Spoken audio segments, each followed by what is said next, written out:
បាទជំរាបសួរពុកម៉ែបងប្អូនទាំងអស់គ្នាយើងមកជួបគ្នានៅក្នុងអ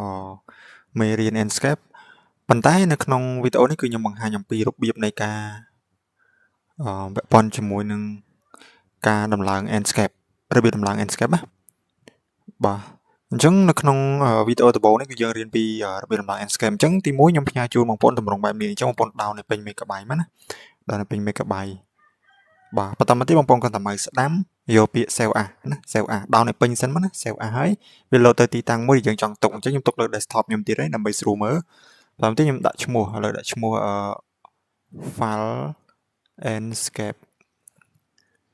ហើយខ្ញុំចុច enter ហើយខ្ញុំចុចopen មកហើយខ្ញុំចុច save តមកទៀតខ្ញុំចូលទៅមើល file របស់ខ្ញុំនេះខ្ញុំទុកក្នុងនេះឃើញទេវាចេញតម្រង់បែបនេះអញ្ចឹងត្រូវមក save ចេញពី Telegram សិនមក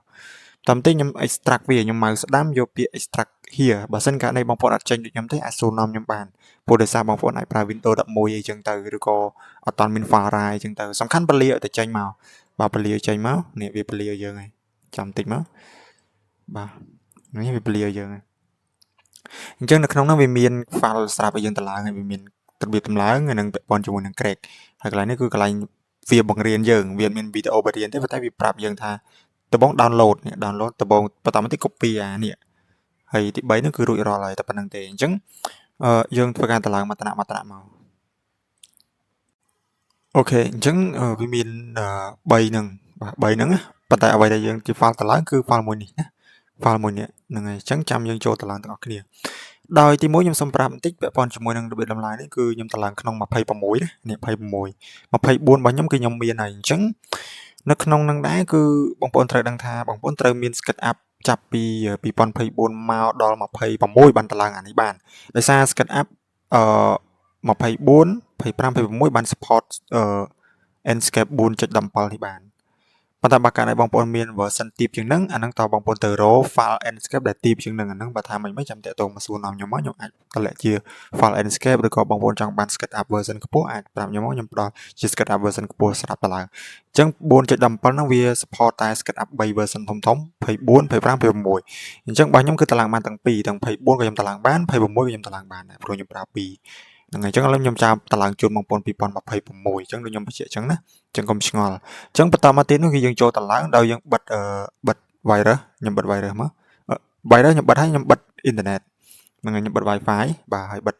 virus មកកុំឲ្យវា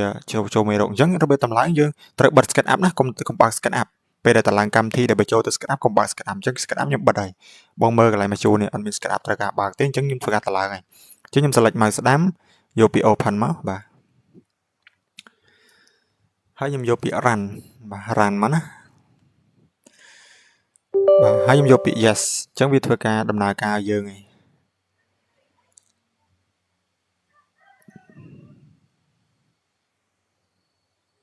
បាទអញ្ចឹងខ្ញុំចុចទាំងពីរបាទ crease មកហើយខ្ញុំចុច next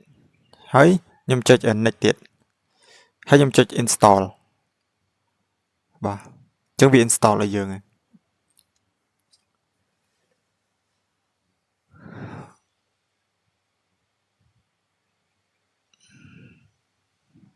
បាទ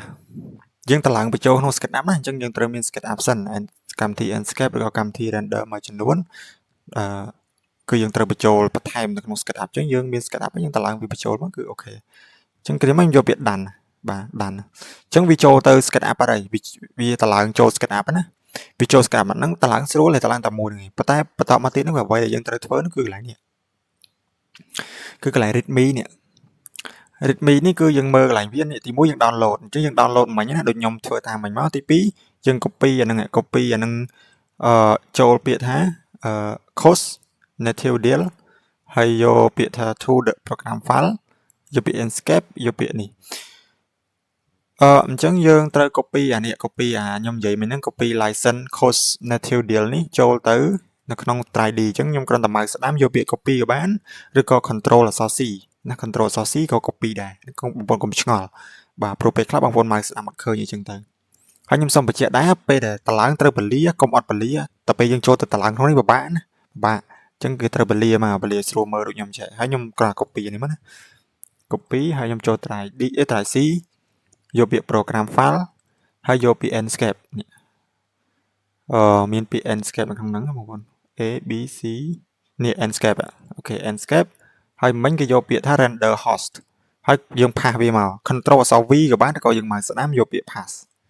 ហើយយកពាក្យ refresh the first intonation យកពាក្យ continue មកបាទតែប៉ុណ្្នឹងមកហើយយើងទៅបើក Enscape ទាំងអស់គ្នាបាទខ្ញុំបើក26របស់ខ្ញុំមកបាទ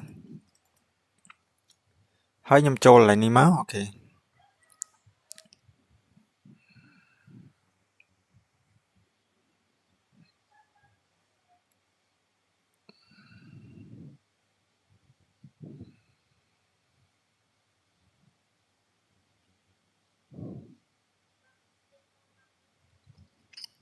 បាទបើខ្ញុំប្រើ26បាទអានេះគឺ plugin ខ្ញុំទេតែសារខ្ញុំអត់តាមបានតម្លើនឹងអីទេណាបងប្អូនកុំឆ្ងល់អានឹងតើតង plugin ខ្ញុំទេអូខេ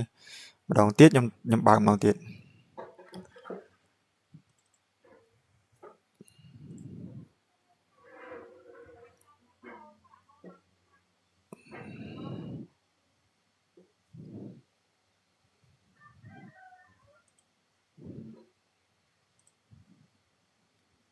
អូខេបងប្អូនចាំតិចមក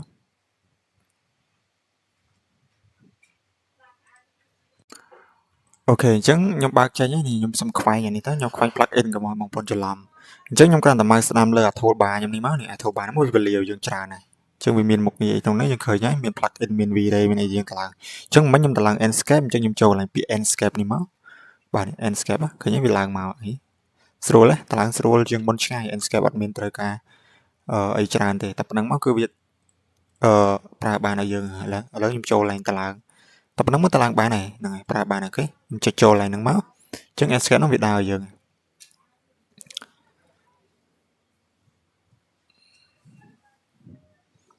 អូខេបងប្អូនរងចាំបន្តិចមក